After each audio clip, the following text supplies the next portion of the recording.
স্প্ল্যানেড হাওড়া ময়দানের পাশাপাশি কবি সুভাষ থেকে হেমন্ত মুখোপাধ্যায় পর্যন্ত মেট্রো পরিষেবা যাত্রী সাধারণের জন্য চালু করা হয় আজ। সাধারণ নাগরিকদের কাছে এই মেট্রো রেল যোগাযোগ অত্যন্ত সুবিধাজনক হয়েছে বলে তাঁরা জানান। আপাতত এই লাইনে 15 মিনিট পর পর মেট্রো চলবে, ক্রমশ এই সময় কমিয়ে আনা হবে।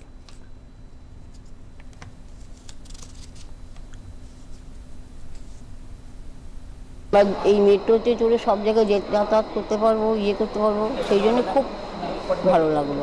এখান থেকে এয়ারপোর্ট যাওয়ার জন্য খুবই সুবিধা হবে। এখন তো আমরা রুবিতে প্রথম শুরু হচ্ছে, আগে এয়ারপোর্ট পৌঁছতে প্রায় 2 ঘন্টা সময় লেগে যেত, এত ভিড়ভাড়টা থাকতো। সেটা